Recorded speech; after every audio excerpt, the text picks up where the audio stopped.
제가 이번 한 주간 말씀을 묵상하고 또 찬양을 준비하면서 저의 솔직한 모습을 발견하게 되었습니다. 그게 뭐냐면 하나님은 더 하나님만을 사랑하는 나를 원하시는데 또 그런 삶을 살라고 요청하시는데 저는 계속 그 삶을 피하려 하고 더 희생하기 싫고 더 손해보기 싫어서 도망치려 하는 그런 저의 이기적인 모습을 솔직하게 만나게 되었습니다. 그러면서 이런 깨달음을 주시더라고요. 하나님은 우리가 이 세상에서 이룬 이 세상의 어떠함을 보시고 우리를 귀하게 여기시는 게 아니라 내가 이 땅을 살아가는 동안 얼마큼 주를 열심히 사랑하고 전심을 다해 섬겼느냐, 이 마음으로 평가하신다는 걸 다시 한번 느끼게 되었습니다. 우리가 한 번 더 고백하실 때 남의 고백이 아니라 오늘 이 시간 여러분 자신의 고백으로 하나님 앞에 이 믿음의 결단 우리가 한 번 더 고백하길 소망합니다.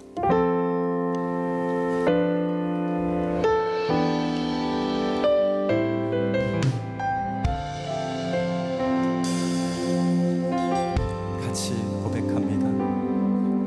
많은 이들 말하고 많은 이들 노래는 하지만 정작 가지 않는 길 두려운 생각보다 많이 힘들고 험한 길보단 그저 말로만 가려기에 점점 멀어져만 가네. 내게 생명 주었던 그 길 점점 이어가려 하네. 내게 사랑 주었던 그 길 다시 복음 앞에 내 영혼 서네. 주님 만나 그때 나 다시 돌아가 주님께 예배 드리며 다시 십자가의 길 걸으리. 우리가 한 번 더 다짐합니다. 많은 이들 말하고 많은 이들 노래는 하지만 정작 가지 않는 길 두려운 생각보다 많이 힘들고 험한 길보단 그저 말로만 가려기에 점점 멀어져만 가네. 내게 생명 주었던 그 길 점점 이어가려 하네. 내게 사랑 주었던 그 길 다시 복음 앞에 내 영혼 서네. 주님 만나 그때 나 다시 돌아가 주님께 예배 드리며 다시 십자가의 길 고백합니다. 다시 복음 앞에 다시 복음 앞에 내 영혼 서네. 주님 만나 그때 나 다시 돌아가 주님께 예배 드리며 다시 십자가에 우리가 나의 손을 들고 결단합니다.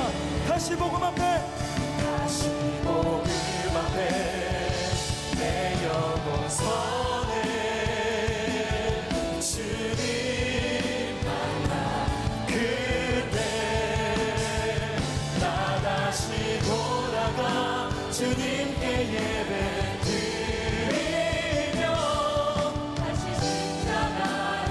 고백합니다. 주님이 나의 힘. 주님이 나의 힘. 주님이 나의 노래. 주님이 내 소망의 이유. 우리가 두 손 높이 들고 주님이 나의 힘. 주님이 나의 노래. 주님이 내 소망의 이유. 이 시간 주실 말씀을 기대하며 함께 믿음으로 기도합니다. 할렐루야. 우리 이 시간에 또 로비에서 드림채플, 또 우리 카페스토리에서 또 본당에서 함께 예배하는 여러분 모두를 사랑하고 환영합니다. 우리 여러분들 한번 활짝 웃으시면서 인사합시다. 은혜 많이 받으세요. 오늘 본문에 보면 사도 바울이 고린도 교회를 개척하고 목회를 하는 중에 일부 교인들이 사도 바울을 비난했던 것 같습니다. 요즘 말로 말하면 너 목사 맞아? 목사 안수 받았어? 너 자격이 있어? 그리고 너 이렇게 지금 우리 교회 지금 하고 있는데 너 사례비 얼마 받아? 꼭 받아야 돼? 막 이렇게 비난하고 비판하는 성도들이 있었던 것 같습니다. 그러니까 바울이 너무 속상한 거예요. 아니, 내가 개척하고 내가 세워서 지금 여기까지 왔는데 내가 어떻게 너희를 위하여 신령한 것을 심었기로 육적인 것을 조금 거둔다고 그걸 과다고 비난할 수가 있냐? 너무 바울이 상처를 받은 것 같아요. 그러면서 7절에 이렇게 설명합니다. 누가 자기 비용으로 군복무를 하겠냐? 누가 포도를 심고 그 열매를 먹지 않겠냐? 누가 양떼를 기르고 그 양떼의 젖을 먹지 않겠냐? 다시 말하면 바울의 요지는 이겁니다. 로마 군인도 합당한 보수를 받을 권리가 있고 포도원의 주인도 그 열매를 거둘 당연한 권한이 있으며 양을 치는 목자들도 그 양의 젖을 먹을 권리가 있다. 그러면서 이렇게 호소하는 거예요. 1절에 보니까 같이 읽습니다. 여러분 자신이 내가 주님 안에서 일한 수고의 열매가 아닙니까? 이렇게 말하는 거예요. 아니, 여러분들이 내가 개척하고 내가 복음을 전하고 여러분들이 내가 구원을 시켜서 여기에 이렇게 신앙생활하고 있는 여러분들이 내 열매가 아닙니까? 사실 바울이 자기 자신의 권리를 주장하는 것은 좀 더 이상한 게 아닙니다. 고린도 교회는 바울이 직접 개척한 교회입니다. 저도 개척을 4번 해봤는데요, 정말 피눈물 납니다. 미국에서 개척할 땐 정말 우리 큰아이 우유 먹일 돈이 없어가지고 피눈물 돌려봤습니다. 제가 어려운 건 괜찮은데 함께 있는 가족들이 힘들 때, 어려워할 때 정말 피눈물 납니다. 그런 개척들의 과정들을 통해 한 사람 한 사람을 세워갔는데 나중에 자기가 세운 사람이 사례비를 많이 받느니 적게 받느니, 당신이 목사 안수 받은 거 맞느니 안 맞느니, 이러니 이 사도 바울이 얼마나 상심이 되었겠습니까? 그러니까 바울은 말하는 겁니다. 나는 마땅히 그렇게 할 권리가 있다. 그런데 이 뒤에 15절 이하를 읽어보니까 이상한 결론이 납니다. 바울은 이렇게 말합니다. 같이 한번 읽어볼까요? 그러나 나는 이런 권리를 일체 사용하지 않았습니다. 그런데 바울은 그런 권리를 일체 사용하지 않았다는 것입니다. 바울은 자기 자신의 사도직을 자기의 생계를 위한 수단이나 자기 이익과 야망을 위한 도구로 사용하지 않았습니다. 단지 하나님의 복음을 증가하기 위하여 최선을 다했을 뿐입니다. 사도 바울은 사도로서 자기가 누릴 수 있는 마땅한 권리를 주장하지 않고 포기했습니다. 복음을 위해 자기의 고난을 다 내려놓았었습니다. 고린도 교회를 위해 주장할 수 있었지만 자기는 섬기는 종이라고 스스로 자처했습니다. 여러분이 볼 때는 이게 당연해 보일 것 같지만 목사인 제가 볼 때는 참 바보 같다는 생각이 듭니다. 멍청하다는 생각이 듭니다. 그런데 바울은 이런 사람을 착하다고, 바울 같은 이런 사람을 착하다고 말하고 있는 것입니다. 지난주 저는 착하다는 의미를 설명해 드렸습니다. 그저 순둥순둥 해가지고 사람들이 원하는 대로 다 해주는 사람이 착한 사람이 아닙니다. 그냥 막 퍼주거나 자기 손해보는 바보 같은 사람이, 쉽게 말해 자기 권리를 포기하는 사람이 착한 사람이 아닙니다. 성경에 보면 착한 사람은 하나님 편에 서고 하나님의 일을 하는 사람이 착한 사람입니다. 성경에 보면 이 개념이 명확하게 소개되고 있습니다. 사도행전 11장 24절에 보면 성경은 이렇게 말합니다. 바나바는 착한 사람이요, 바나바는 착한 사람이요, 성령과 믿음이 충만한 자라. 당시 예루살렘 교회의 저명한 지도자였습니다. 누가? 바나바가. 요즘으로 말하면 이 예루살렘 교회의 거의 핵심적인 담임 목사나 마찬가지 역할을 감당하고 있었습니다. 그런데 바나바는 그 자리, 그 직위에 만족하지 않고 지금 사람들에게, 성도들에게 미움을 받아서 저 아라비아 사막에 가서 찌그러져 있는 바울을 찾아가 그를 발탁해 예루살렘 교회에 되비를 시켰습니다. 쉽게 말하면 데려다가, 갈데없는 바울을 데려다가 예루살렘 교회에 부목사를, 수석 부목사를 시킨 것입니다. 그런데 시간이 지나면서 사람들이 바울을 더 좋아하는 거예요. 바울의 열정을 더 존경하는 거예요. 바울을 더 주목하는 거예요. 그래서 결국 예루살렘 교회에서 누가 주도권을 쥐게 되냐면 바울이 주도권을 쥐게 됩니다. 이게 마치 이런 상황인 거예요. 제가 우리 지금 부교육자들 열심히 잘 키우고 있거든요. 그리고 설교 원고도 나눠주고 그러면서 설교를 할 때마다 제가 듣고 모니터링 해주고 잘했으면 너무 잘했다, 은혜 받았으면 너무 내가 행복해하고 더 잘할 수 있도록 도와주는데, 그런데 어느 날인가 갑자기 여러분들이 안 목사는 찾지도 않고 우리 엄 목사님을 담임 목사로 자꾸 인정을 하고, 엄 목사님 설교를 세우지 왜 목사님이 주일 설교를 하느냐는 등 막 이런 분들이 많아지는 거예요. 그러면 보통 수순이 어떻습니까? 자릅니다. 잘라야 됩니다. 설교도 안 시켜야 됩니다. 사실 우리 교회처럼 많이 부교역자들 설교시키는 교회가 없거든요. 그런데 저는 그게 너무 좋습니다. 우리 부목사님들 설교도 은혜를 받으면 저는 너무 행복합니다. 이게 바울의 마음이었습니다. 바나바의 마음이었습니다. 바울이 바나바보다 더 존경을 받고 더 인정을 받는 걸 바울은 행복해하면서 오히려 바울의 조력자로서, 바울을 돕는 자로서 복음 사역하는 데에 헌신하게 되어집니다. 성경은 이런 바나바를 가리켜 착한 사람이다, 착한 사람이다. 바나바는 자기의 지위나 자기의 자리 대신에 자기의 존재와 자기 사명 그 자체를 즐거워하고 기뻐했던 사람이었습니다. 오늘 말씀의 제목이 착한 신앙, 새로운 인생의 시작입니다. 저는 저와 여러분들이 그냥 우리가 살아가는 삶의 어떤 부분에서 새로운 일들을 경험하는 게 아니라 우리의 인생 자체가 새로운 인생이 되기를 축원합니다. 지금까지 경험해보지 못했던 기쁨과 행복과 사랑과 보람이 저와 여러분에게 넘치길 바랍니다. 그러려면 착한 신앙을 가져야 되는데, 착한 신앙이 뭐냐? 오늘 본문을 통해 제가 깨달은 건 이겁니다. 그러나 권리 포기하는 신앙. 한번 따라 하십시다. 그러나. 이 그러나가 굉장히 중요해요. 그러나 권리 포기하는 신앙. 권리 포기하는 신앙. 본문 12절을 같이 읽어볼까요? 시작. 다른 이들도 너희에게 이런 권리를 가졌거든 하물며 우리일까 보냐. 그러나 우리가 이 권리를 쓰지 아니하고 범사에 참는 것은 그리스도의 복음에 아무 장애가 없게 하려 함이로다. 바울이 뭐라고 말해요? 너희에게 우리가 이런 마땅한 권리를 가졌거늘 그러나 내가 이 권리를 쓰지 않겠다. 그러나 이 권리를 포기하겠다. 이게 착한 신앙입니다. 여러분, 신앙이 뭘까요? 오늘 제목이 제가 착한 신앙이라고 했는데, 신앙이라는 한문 단어 믿을 신자와 받들 앙자입니다. 신앙이라고 하는 것은 한마디로 믿고 받드는 게 신앙입니다. 누구를? 하나님을. 나를 사랑하신 하나님을 믿고 그분을 받드는 것입니다. 높이는 것입니다. 영광을 돌리는 것입니다. 그래서 예배 시간에 우리가 와서 찬양을 많이 하는 이유는 우리가 그분을 믿고 그분을 받드는 우리의 믿음의 고백이 찬양입니다. 이게 신앙입니다.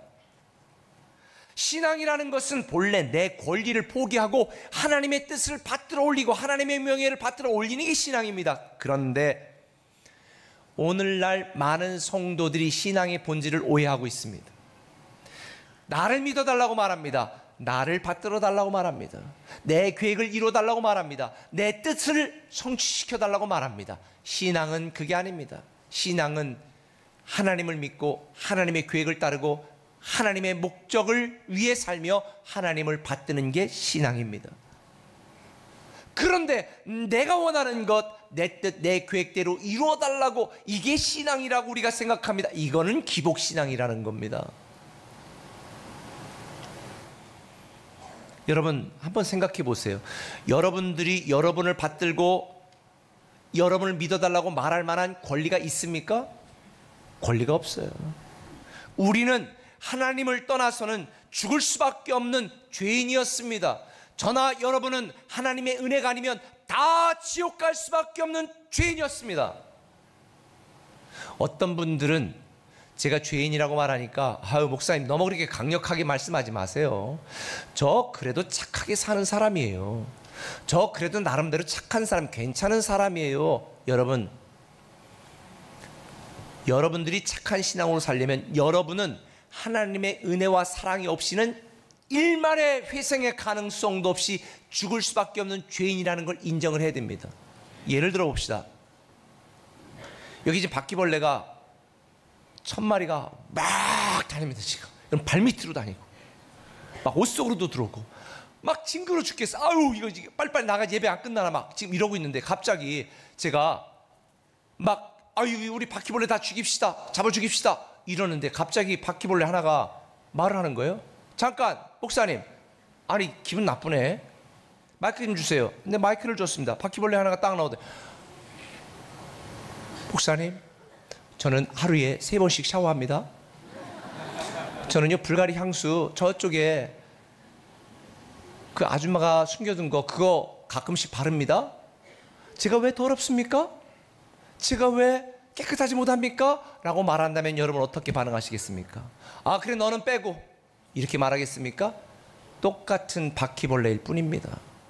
여러분 중에 나는 그래도 나름대로 착하게 산다, 성실하게 살았다, 그렇게 치명적인 죄를 짓지 않았다. 여러분 다 더러운 죄인입니다.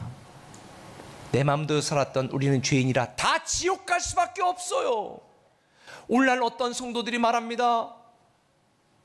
아 하나님 나에게 왜 이렇게 하시는 건지 난 모르겠다고, 왜 내 기도를 응답하지 않냐고, 내가 1000번째 기도를 드렸는데도 아직도 응답이 없다고. 여러분 권리 주장할 자격이 저와 여러분에게는 없어요. 우리는 다 죽어마땅한 죄인이었습니다. 오늘 어떤 성도들은 이렇게 말합니다. 예를 들어서 연쇄살인으로 지금 사형집행을 앞두고 있는데 대통령이 사면을 했습니다. 사형집행 정지했습니다. 그런데 거기에 끝나는 게 아니라 자 너는 석방하고 너를 내 자녀로 삼겠다 딱 이런 거예요. 근데 얘가 갑자기 탁 석방하고 나오더니 20년 전에 옷을 딱 꺼내놓으니까 아니 20년 전에 들어올 때 벗어놨던 옷을 어떻게 입으라고, 새 옷 준비 안 했어? 그리고 나 말하는 겁니다. 두 분은 준비 안 했어? 지금 20년 만에 나가는 건데 어떻게 축하해야지? 이렇게 반응하고 이야기한다면 이게 맞습니까? 그런데 우리가 그렇게 지금 주장하고 있는 것입니다. 많은 사람들이 하나님이 불공평하다고 말합니다. 지난번에 말씀드렸습니다. 하나님이 공평했다면 저와 여러분 다 지옥 갔습니다. 다 죽었습니다. 돌 맞아 죽었어야 됩니다. 성경에 안식일을 범하면 돌로 쳐 죽이라고 그랬습니다. 지난주 예배 빠지셨던 분들은 오늘 바깥에 가서 기다리십시오. 돌 하나 들고 다 칠 테니까. 그래서 로마서에 보면 내가 하나님의 자비하심으로 너희를 구원하노니 너희 몸을 하나님이 기뻐하시는 거룩한 산 제사로 드리라고 말하는 거예요. 불공평한 하나님의 은혜 때문에 우리가 구원받은 거예요. 하나님의 자녀된 거예요. 우리는 하나님의 자녀가 되는 권세를 받았지만, 하나님은 주셨지만 우리는 이 권세와 권능을 주장하면 안 돼요. 우리는 하나님의 불공평한 은혜로 겨우 구원받았거든요. 여러분, 하나님이 나를 왜 더 축복하지 않고 더 많은 것을 주지 않느냐고 불평과 원망이 생길 때마다 영광스러운 하늘 보좌 버리고 이 땅에 오셔서 십자가를 지시고 대신 죽으신 예수 그리스도의 은혜와 사랑을 기억하시기를 예수님의 이름으로 축원합니다. 그런데 불행하게도 오늘날 1000번을 불러도 아깝지 않을 주님의 사랑에 대하여 사람들은 1000번도 더 부족한 내 권리를 주장하며 하나님께 불평하고 원망합니다. 하나님이 나를 신경 쓰지 않는다고 투덜댑니다. 사랑하는 꿈의 가족 여러분, 착한 신앙은 포기하는 겁니다. 내 권리를 포기하는 것입니다. 많이 헌신했지만 주장할 수 있는 내 권리를 포기하는 것입니다. 착한 신앙은 하나님께 많이 드렸지만 주장하지 않는 것입니다. 할 수 없어서 못하는 게 아니라 할 수 있는데도 포기하는 것입니다. 이게 착한 신앙입니다. 저는 이런 신앙을 잘 표현한 사건이 옥합을 깨뜨린 여인의 사건이라고 생각을 합니다. 그녀는 생명과 같던 옥합을 깨뜨려 주님의 발 앞에 부었습니다. 어쩌면 그녀는 자기 자신의 그 지긋지긋한 가난을 벗어나려고 푼푼히 모았던 전 재산이었던 것 같습니다. 사람들이 여인을 사람 취급도 안 하던 그 당시에 그 여인은 자기의 모든 전 재산, 생명과 같은 옥합을 주님의 발 앞에 깨뜨렸습니다. 그런데 대체 무엇이 이토록 중요한 것조차 포기하게 만들었을까? 그녀 안에 새롭게 시작된 기쁨 때문이었습니다. 나같이 비천하고 더러운 나를 위해 이 땅에 오신 예수 그리스도, 그분을 만나니, 그분의 사랑을 경험하니 너무너무 감사해서 자기의 것을 드릴 수밖에 없었습니다. 그래서 이 여인은 자기의 전 재산이었지만 향유를 부었습니다.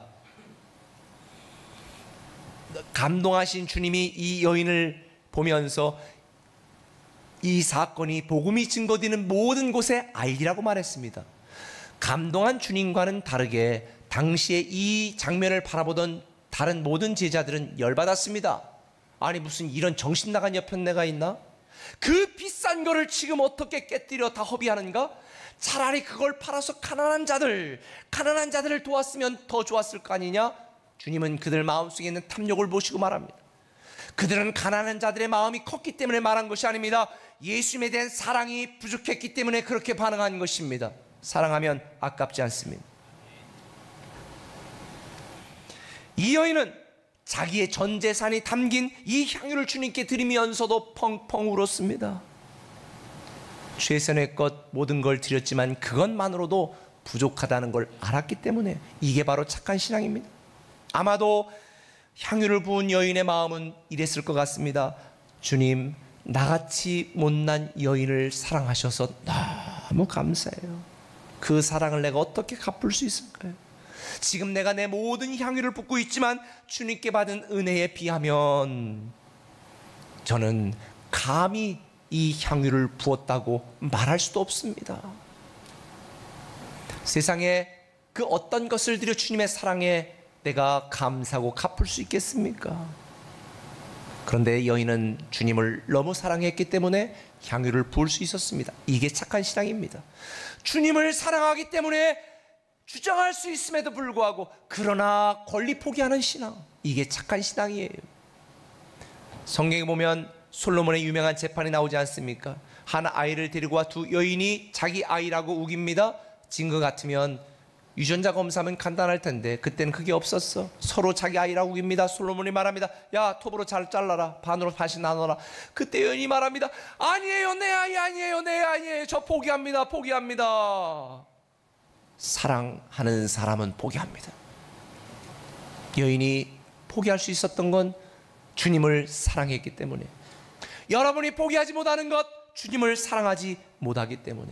저는 본문을 보면서 바울이 내가 내 권리를 주장할 수 있지만 권리를 포기합니다 라고 말했던 이 장면을 보면서 저는 너무 개인적으로 은혜를 받았습니다. 성경에 보면 바울이 이렇게 고백하잖아요. 나는 죄인 중에 괴수입니다. 저는 지금까지 이렇게 생각했습니다. 괴수 맞지. 그동안에 무너뜨린 교회가 얼마고 죽인 스데반 생각하면 그건 죄인 중에 괴수지. 그런데 그때 고백한 게 아니에요. 주님을 위해, 교회를 위해 평생을 헌신하고 그러난 뒤에 한 고백이에요. 나는 죄인 중에 괴수입니다. 바울은 늘 복음의 빚진 자의 심정으로 살았습니다. 그리고 그 결과로 찾아온 고난을 당연하게 여겼습니다. 자기 힘에 지나도록 많이 섬겼지만 바울의 마음은 강팍하거나 독선적이지 않았습니다. 저는 개인적으로 공주에 부임하여 대전 개척하고 세종꿈에 개척하고 글로리 개척하고 지금까지 해온 많은 일들을 생각하면서 때때로 스스로 이 정도면 최선을 다한 거야, 하나님도 나에게 상을 많이 준비하시겠지, 이런 생각이 들었던 때가 있습니다. 그런데 이 말씀을 준비하면서 다시 한 번 더 저에게 하나님이 가슴을 칩니다. 나는 죄인 중에 괴수구나. 나는 무익한 종이구나. 하나님이 나에게 베풀어진 사랑과 은혜를 생각하면 나는 내 모든 것을 다 드리고도 나는 죄인 중에 괴수요 무익한 종이란 마땅히 할 일을 한 것뿐이라는 고백을 할 수밖에 없다는 마음을 갖게 되었습니다. 사랑하는 꿈의 가족 여러분, 오늘날 교회의 가장 큰 문제는 새 가족이 아닙니다. 그동안 교회를 위하여 많은 일을 해왔지만 십자가의 감격을 잊어버리고 구원을 일상으로 여기며 살아가는 감각 없는, 감동 없는 오래된 성도가 사실은 문제입니다. 우리는 하나님의 자녀의 권리를 당당하게 주장할 수 있습니다. 그러나 나에게 주신 이 권리를 포기할 수 있는 착한 신앙을 가져야 됩니다. 그 착한 신앙이 새로운 인생을 시작하게 만듭니다. 사랑하는 꿈의 가족 여러분, 당연한 것을 당연하게 여기지 않는 착한 신앙이 저와 여러분에게 있다면 우리는 지금까지 살아보지 못했던 새로운 인생을 다시 시작하게 될 줄 믿습니다. 착한 신앙 두 번째는 이것입니다. 한번 따라합시다. 그래도 다시 시작하는 신앙. 솔직히 저 같으면 이 본문을 묵상하면서 그냥 다 때려쳤을 것 같아요. 왜냐면요, 자기가 개척한 교회잖아요. 자기가 다 한 사람 한 사람 정말 세운 사람들이잖아요. 그런데 이런 취급을 받았다면 저 같으면 그만뒀을 것 같아요. 그런데 바울은 이렇게 말합니다. 12절 같이 한번 읽어보실까요? 시작. 그러나 우리가 이 권리를 쓰지 아니하고 범사에 참는 것은 그리스도의 복음에 아무 장애가 없게 하려 함이로다. 바울이 그 권리를 포기하고 다시 시작할 수 있던 이유는, 범사에 참고 다시 시작할 수 있었던 이유는 복음에 아무런 장애가 없게 하기 위함이었습니다. 바울이 고린도 교회 성도들에게 상처받고 교회로부터 헌신한 대우를 제대로 받지 못했지만 그래도 다시 시작할 수 있었던 이유는 복음을 위하여 아무런 장애가 되지 않게 하기 위하여입니다.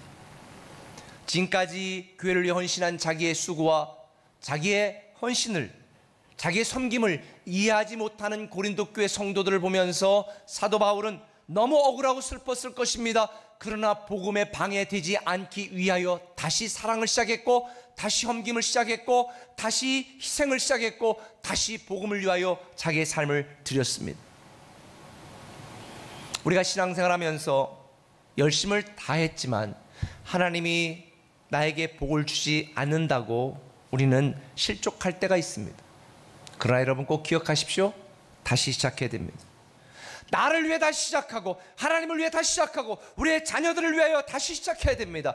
겉으로만 시작하는 게 아니라 우리의 존재로 다시 시작해야 됩니다. 어떤 분들은 지쳤다고, 힘들다고, 괴롭다고 섬김을 그만두는 분들이 있습니다. 지쳐서 힘들어서 섬김을 그만두는 게 아닙니다. 하나님에 대한 사랑이 식어져서 그만두는 것입니다. 물론 다 그런 건 아닐 수 있습니다. 그러나 일을 줄인다고 하나님과 우리의 관계가 개선되는 게 아닙니다. 하나님을 더 뜨겁게 사랑해야 회복이 됩니다. 어떤 분들은 경제적으로 어렵다고, 올해부터 11 조금만 하고 헌금도 줄여야지, 왜 이렇게 헌금 얘기를 하나, 요즘 연초라 그런가 스트레스 받네. 여러분, 헌금 줄인다고 가정 경제가 나아질 것 같습니까? 저는 이렇게 생각합니다. 우리 자신의 힘과 능력과 지혜로는 버틸 수 없고 견딜 수 없고 일어설 수 없습니다. 나를 사랑하셔서 자기 아들도 아끼지 아니하고 주시는, 모든 걸 주시는 그 아버지 하나님의 사랑과 힘과 능력과 도움이 없이는 우리는 다시 시작할 수 없습니다.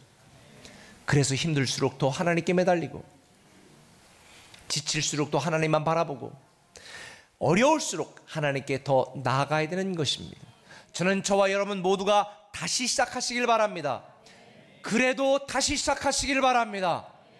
이런데도 다시 시작할 마음이 안 드시는 분들은 다음 주 제 책이 나옵니다. 그래도 다시 시작이다. 사서 읽으시면 됩니다.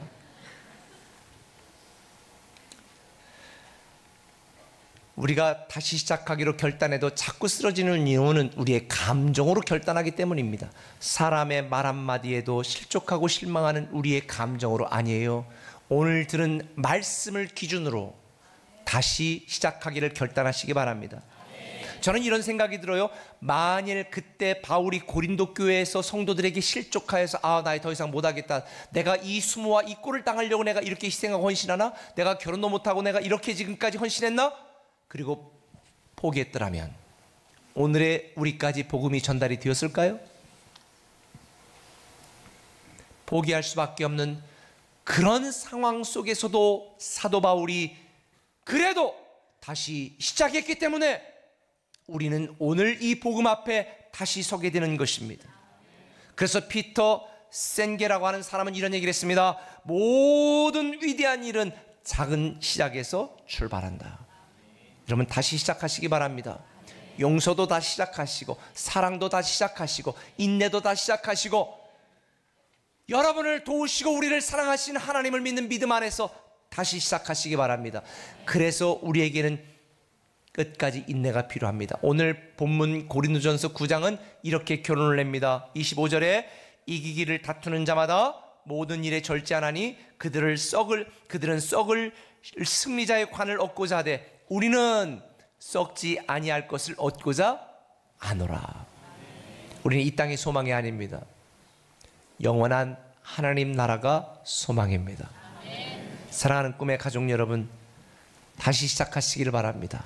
복음을 위해, 여러분 자신을 위해, 여러분 가정을 위해, 여러분을 사랑하는 하나님을 생각하며 다시 시작하셨으면 좋겠습니다. 말씀을 마무리합니다. 예수님이 기적을 일으키며 많은 인기를 끌고 있을 때에 제자들은 모든 걸 포기하고 예수님을 쫓았습니다. 이런 제자들의 모습에 마태복음 19장 27절 사도 베드로가 이렇게 고백을 합니다. 베드로가 대답하여 이르되 보소서 우리가 모든 것을 버리고 주를 따랐습니다. 무엇 좀 떡고물 없습니까? 이 얘기죠. 그런데요, 이랬던 베드로가 얼마 있다가 예수님이 십자가를 지자 어떻겠습니까? 마태복음 26장 56절 이 제자들이 다 버리고 도망하니라. 다 버리고 도망하니라. 인기가 있을 때는 예수님을 따랐지만 예수님이 고난을 당하자 버리고 도망쳤습니다. 세상에 어떻게 인간들이 이럴 수가 있습니까? 그런데 누가 돌을 던질 수 있습니까? 여러분이 그런 존재입니다. 여러분에게 조금만 유익이 있고 도움이 있으면 얼마나 열심히 기도합니까? 조금만 잘 되고 잘 풀리면 주님은 기억도 안 납니다. 다 도망치기 바쁩니다. 그런데요, 주님이 우리 같으면 포기하고 다른 사람을 불렀을 텐데 주님이 어떻게 했어요? 부활하시고 요한복음 21장 19절에 보니까 다시 찾아갔습니다. 베드로에게 이르시되 나를 따르라. 저는 그냥 읽다가 이 구절을 보면서 너무 감동을 받았습니다. 이게 복음이다. 이게 복음이다. 버릴 수밖에 없고 포기할 수밖에 없고 죽일 수밖에 없는 그 인간을 다시 찾아가 다시 부르시고 다시 사랑하시고 다시 사명을 주시고 다시 용서하신 이 예수님의 사랑이 바로 복음이다. 사랑하는 꿈의 가족 여러분, 나의 성공과 유익을 위해 날마다 때만 쓰는 이기적인 신앙으로, 기복신앙으로 살아가는 게 아니라 당연히 주장할 수 있는 하나님 자녀의 권리, 이걸 포기하고 하나님이 나에게 이미 주신 것만으로도 어떻게 주님을 더 섬길 수 있을까, 어떻게 주님께 더 드릴 수 있을까, 어떻게 내게 주어진 자리에서 정말 복음을 위하여, 교회를 위하여, 하나님을 위하여 참된 신앙, 하나님을 믿고 받들 수 있을까, 이 고민이 저와 여러분에게 있었으면 좋겠습니다. 착한 신앙이 새로운 인생을 시작하게 만들 것입니다. 착한 신앙인 되시기를 예수님의 이름으로 축원합니다.